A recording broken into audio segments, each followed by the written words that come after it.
Hello and welcome to the In the Money Players podcast. This is our show for what day is it? It's November 11th is what it is. It's the 11th day of November. We're not recording it at the 11th hour, however. Peter Thomas Fornatel back with you in the Brooklyn bunker once again, joined by a man coming to us from the planet Texas. Not that guy, the other one. Or maybe it's the other way around at this point, as regularly as Nick Tammaro has provided great analysis for us on these airwaves. Nick, how are things? Going great. Veterans Day it is as well. So in honor, of course, I'm not the kind of person that would say Happy Veterans Day. I don't think that that's appropriate, but obviously a day to remember everyone who's been brave enough to serve and those of us who benefited from it, like you and I. No doubt about it. I think of I'll send my father-in-law a little note after this. Actually, I always like to check in with him and on a day like this. Let's talk about this time of year generally first, because no off season in horse racing, right? I mean, Breeders' Cup is in the books. We're gonna have a ton of coverage of this Claiming Crown this weekend. We've got Del Mar Fall underway. There's all this stuff happening. Back in the day, before I was a horse racing podcaster, I would actually take off these few weeks just almost out of mental necessity after a whole year of grinding, etc. I don't really have that option anymore. But what about you as a player? Do you slow down at all this time of year? I know we got the big Naira Day coming up in early December. People are going to pay attention to that great weekend at Churchill for Thanksgiving. There's stuff basically every weekend still. But how do you deal with the post Breeders' Cup lull? I never really have deliberately slowed down. I think it happens at times just sort of by nature. Obviously, I'm still looking at a ton of races for Twin Spires and for us here as well on the network. So it won't be anything that I sort of plan in terms of a slowdown, or I'm going to purposely not bet as much. I think you still have to sort of understand what there is out there, right? I mean, you're not going to get the the Saratoga type competitive races, but obviously the racing right now at Churchill is out of this world, and the field sizes are huge, and the opportunities are vast. But don't sleep on Aqueduct November either. I mean, the racing at Aqueduct in November sort of historically has been some of the best racing in New York all year, and this will be the last year, fingers crossed, where turf season ends in mid-November, and it'll be able to go until. I mean, I've heard that weather dependent, it could go as far as early December at Belmont because those turf courses. Occasionally when the weather in years where the weather has cooperated. I can remember going out there for December turf races many moons ago, obviously all dependent on the weather. But that's a great point about Aqueduct, and we're going to have that covered on the In the Money Plus side for those of you who joined us over there for Breeders' Cup. If you didn't, might as well join now, get that annual discount, take you through the packages we're going to have special for Derby and Breeders' Cup next year, as well as just all the extra stuff week in, week out that people like Nick provide. But maybe you hit on it. These days, it's less about taking time off and more about just like scaling back a little bit in terms of wagering. I wouldn't be surprised at all if we do something with our In the Money Inner Circle bet share this weekend, but probably, just some less bold plays coming off the just how much the opportunity is and how aggressive it just makes sense to get at Breeders' Cup because the opportunities are so great. There's still opportunities, just maybe in terms of wagering these days, scaling back makes sense. Gone are the days of me not looking at a race for a couple of weeks. Right, exactly. So I think you may be more sequence dependent. If there's a carryover you want to play, that obviously provides a good opportunity. But the racing this weekend at Aqueduct looks good. It'll taper off a bit the last 2 weeks of November before that Cigar Mile card, but.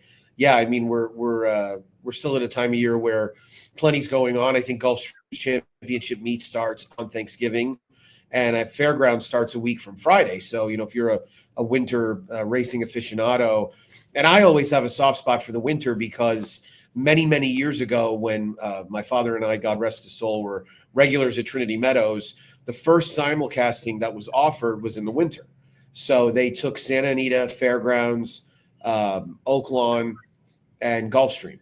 So I've always loved that time of year. I love the early winter where those signals are going. And so, maybe you recharge a little bit in advance of that. Gulfstream, the championship meet starts on Thanksgiving, but I think you really start to see the best of the racing around mid-December and then sort of escalating from there. So obviously at that point, you're getting a lot more turf racing, you're getting a lot more big fields with some familiar names, and that certainly provides a lot of chances. We're hoping to get another partnership up and running with our friends at First.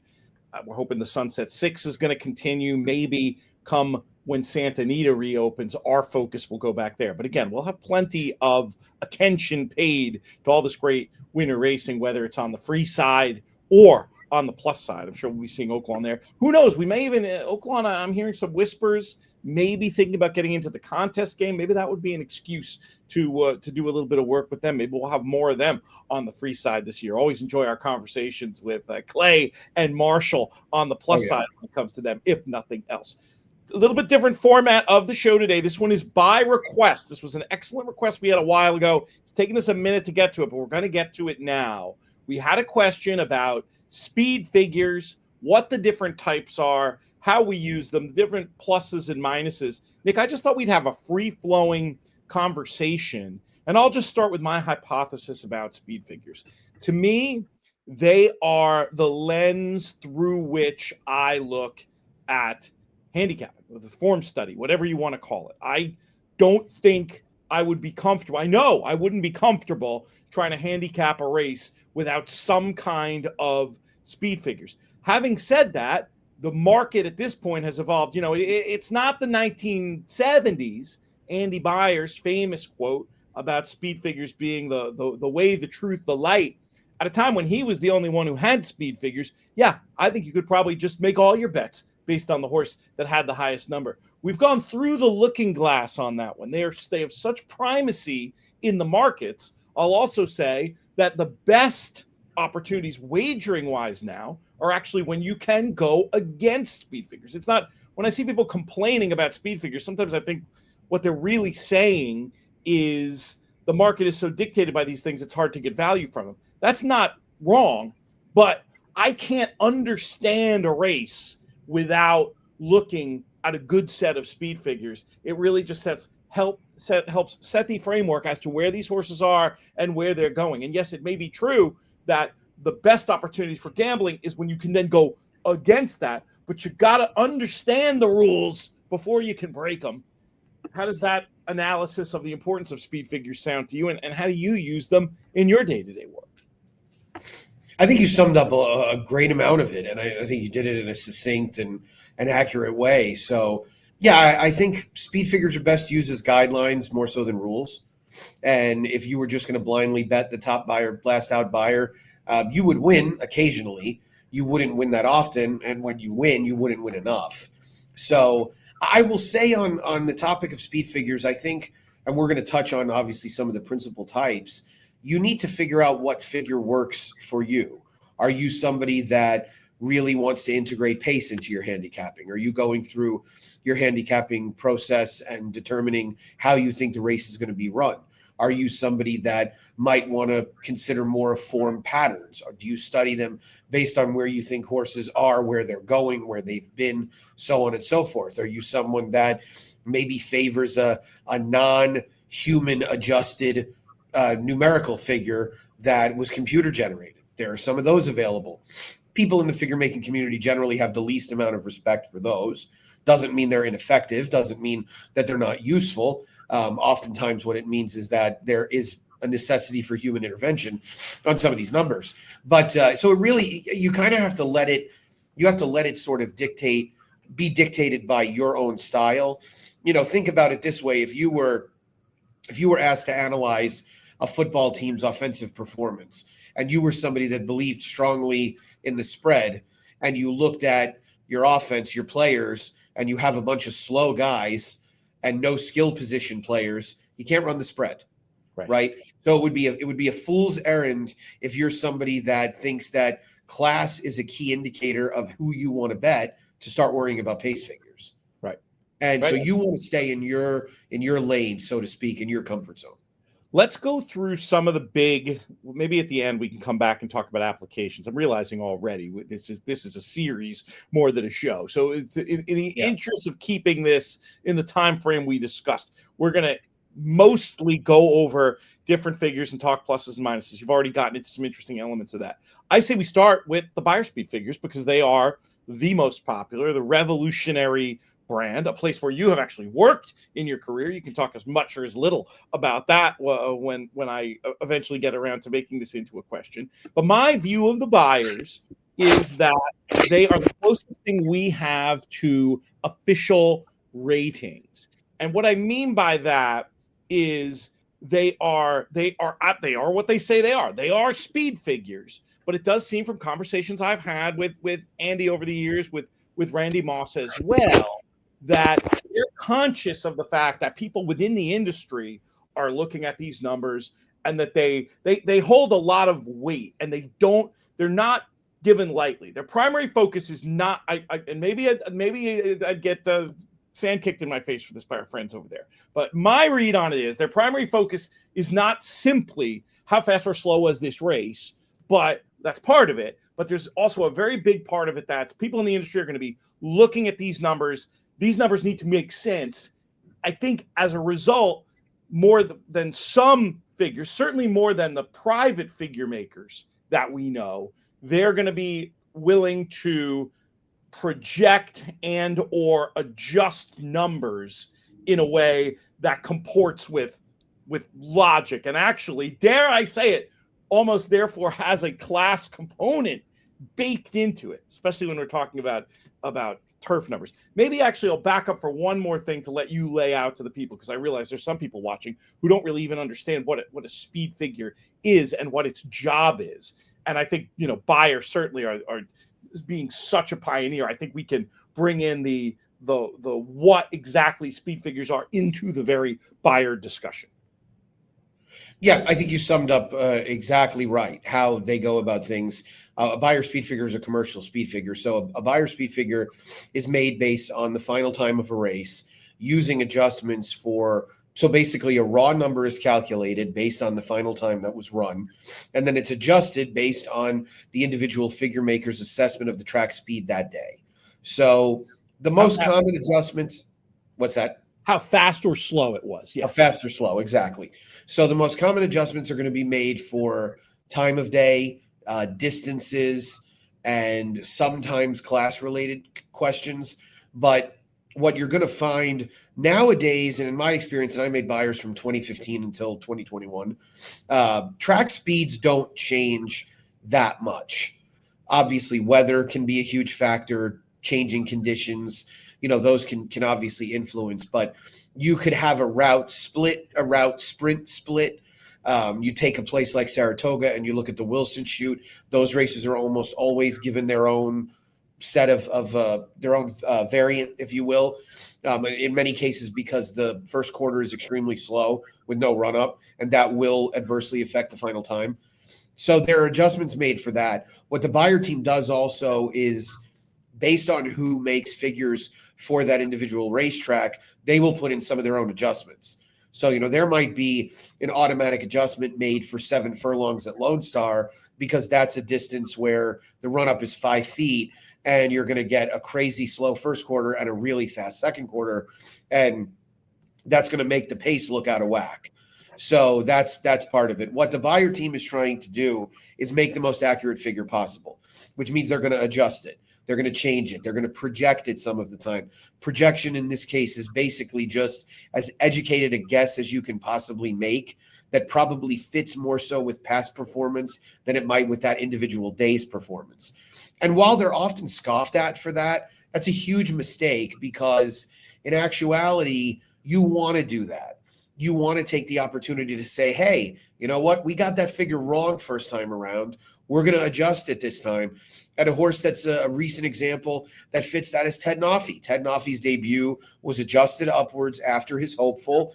And based on the races that he ran in the Hopeful, Breeders' Futurity, and the Juvenile, it's abundantly clear that his debut was faster than we originally thought.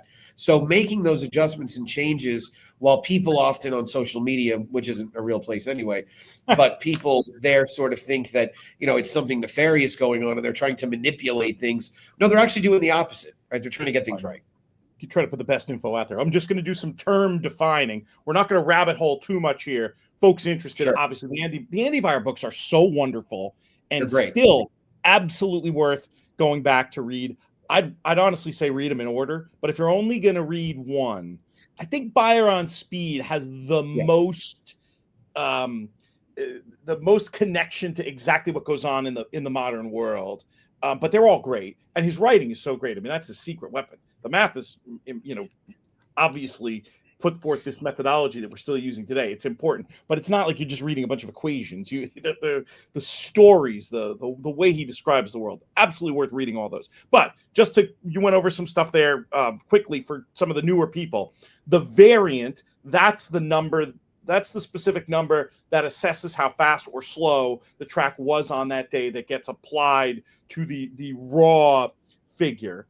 The idea of splitting a variant, which you mentioned, and you mentioned it in the context of routes, races a mile and over, or sprints, races under a mile.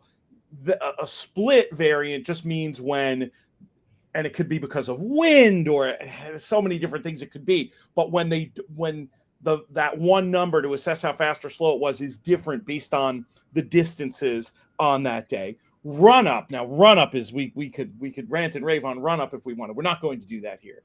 But run up is simply the distance they leave from the gate before the clock starts. Why we have a run up? I mean, I just wish we didn't. I know the answer, and I'm not going to rabbit hole it, but I just wanted to define the term. And then project. There's two different aspects to. I want to talk about projecting real quick, and then I want to get to your Ted Noffe example. So projecting is when, you correct me on this, you'll know this way better than me, but the number you come up with, even you can't split the variant in a way to make a number make sense. So you just sort of put that number to the side and you project a figure. You come up with an educated guess, more based on all the information you have. Maybe some of it has to do with the data from the day, but often a projected figure will rely on more, what can this horse be expected to run? Am I onto something there? Is that about right? No, that's a good description. And then the normal circumstance for that is going to be extreme pace scenarios.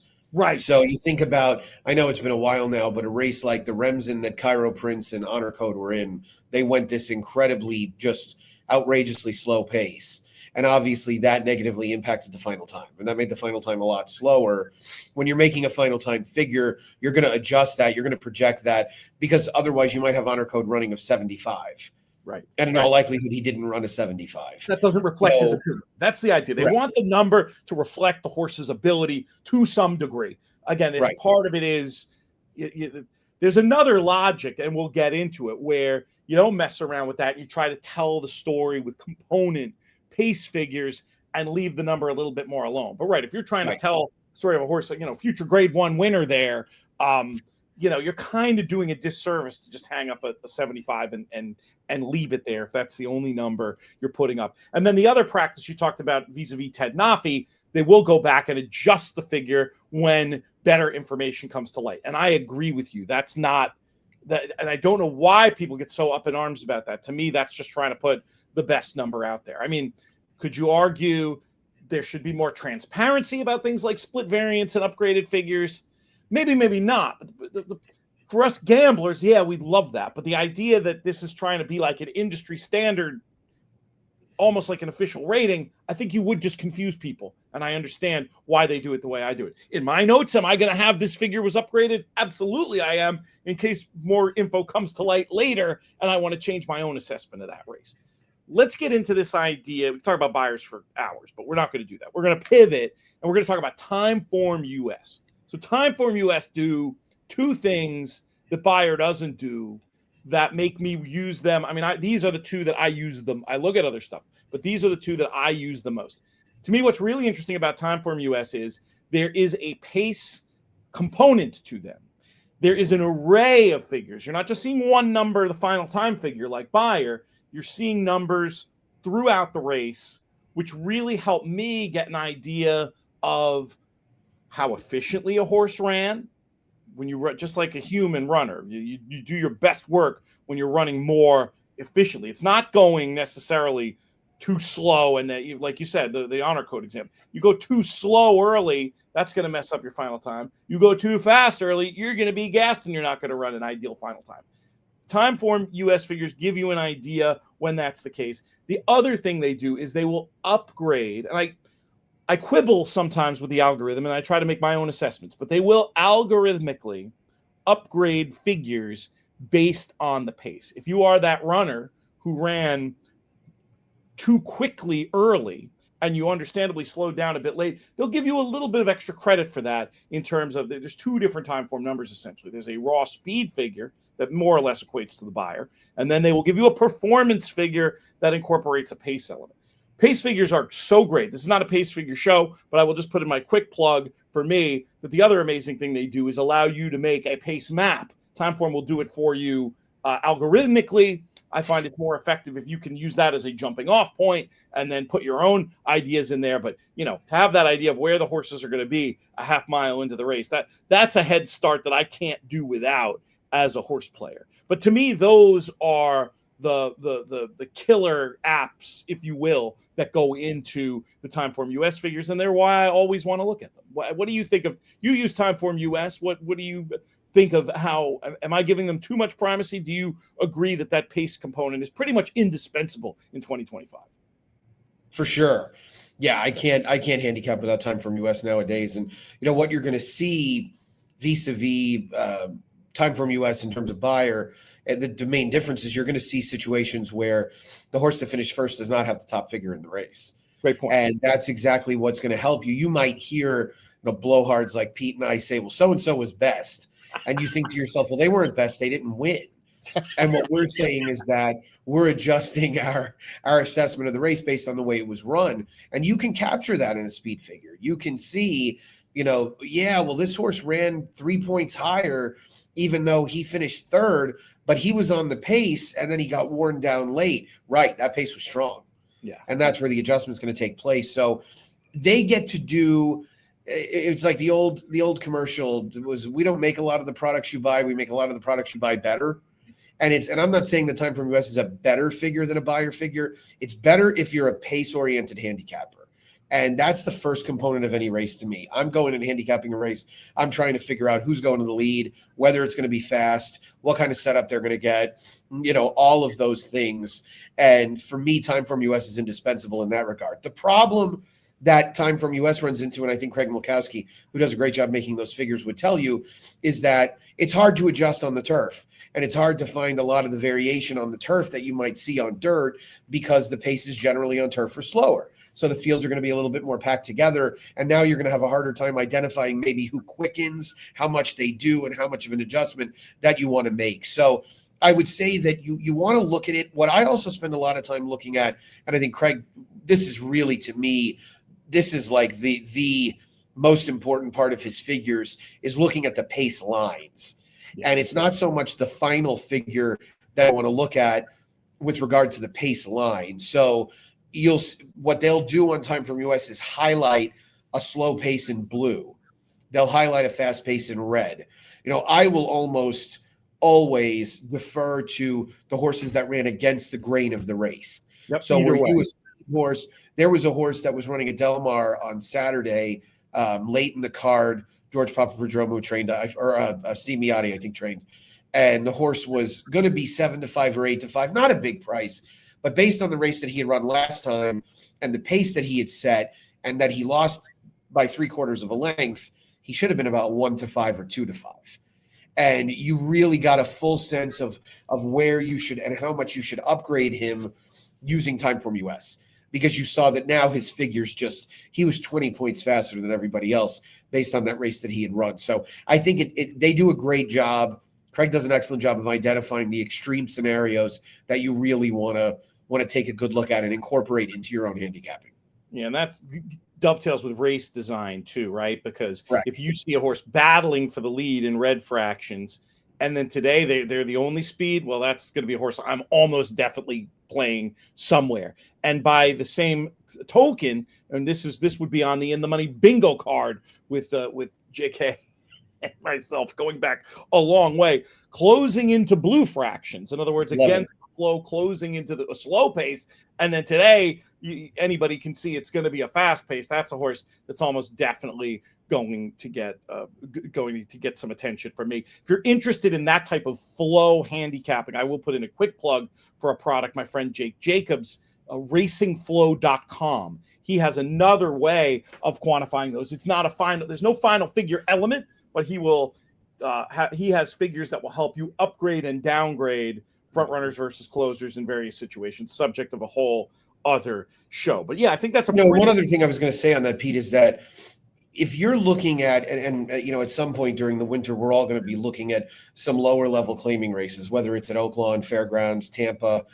People that are going to play in the NHC that might be watching this are going to be looking at a lot of these kind of races.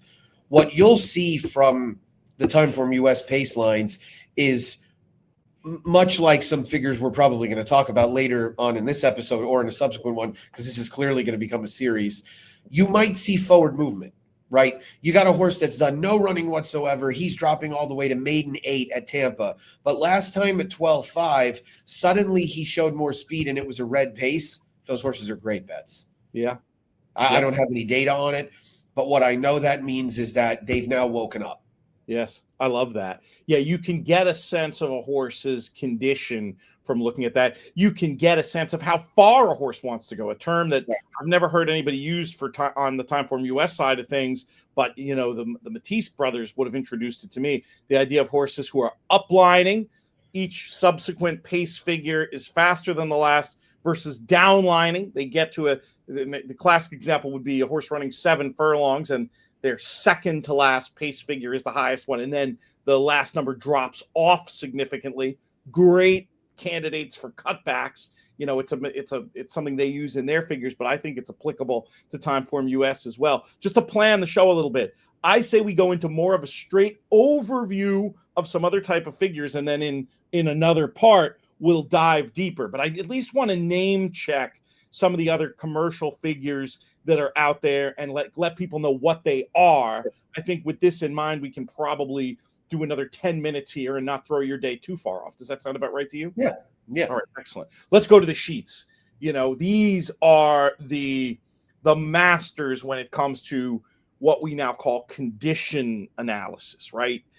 What condition a horse is in is looking at what's on paper and coming up with an assessment of, is this horse going to move forward today? Is this horse going to regress today? I think some people take this to too far of a degree and will retrofit analysis based on it. But there's no doubt. I mean, even Andy Beyer, back in the day when the sheets were rivals to what he was doing, admitted that in terms, his original cynical read of it was that it was like reading tea leaves. I remember the analogy. He came to appreciate that there is signal in this. Sheet numbers, they're different in a few different ways. They are the lower number is the better. It's on a very different scale, but critically, and I do think this helps me when I look at it this way, even though I don't really use them regularly at this point in my handicapping, just bandwidth. They're plotted on a graph. I know you use sheets much more than I do. There's the two main kinds of them. I'll let you take this in any direction you want, just a very high level analysis of what they are and how to use them. Yeah, this is probably the one subject matter I'm a little lower level at, just because I'm kind of a self-study on the sheets. And I guess I started to integrate them more into my handicapping, just looking at horses day to day and getting a sense of, okay, well, I know these horses, so let me get a look at where they have them on the sheets.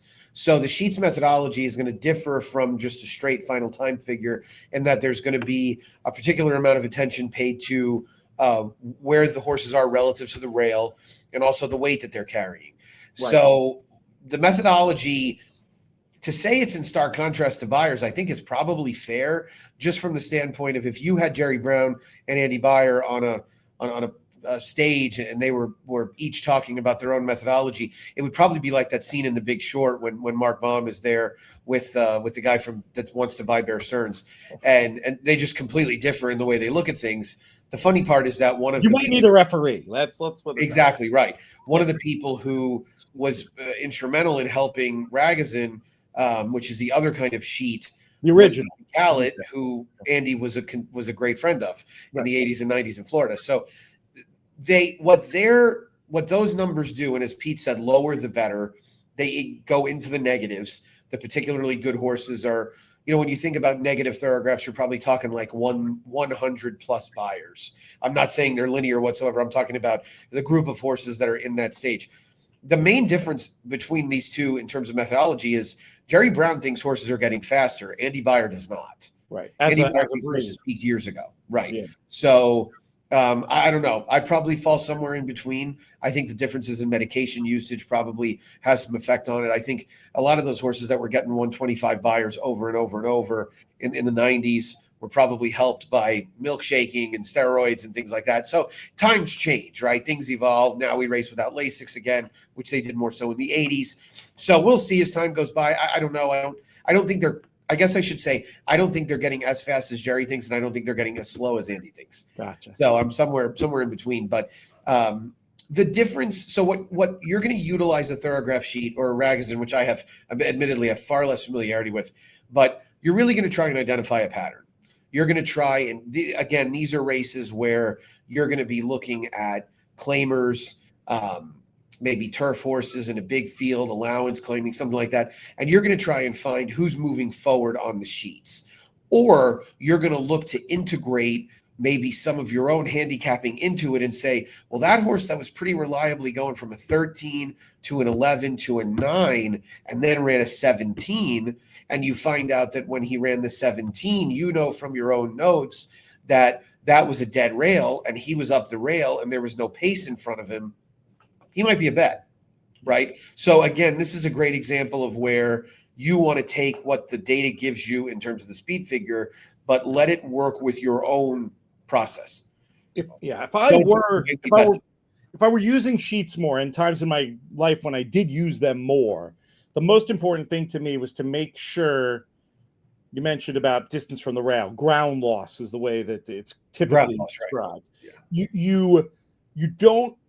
The sheets run the risk on a dead rail track. The sheets run the risk of upgrading a horse that was actually where you want to be, correct, and then de facto penalizing the horse that actually should be getting upgraded for being on the wrong part of the track. So now I believe Thorograph now will note when they perceive it as a dead rail, which is great info. Thorograph also have all manner of interesting stats that the last time I checked, sheets did not have. Yeah, they're really interesting.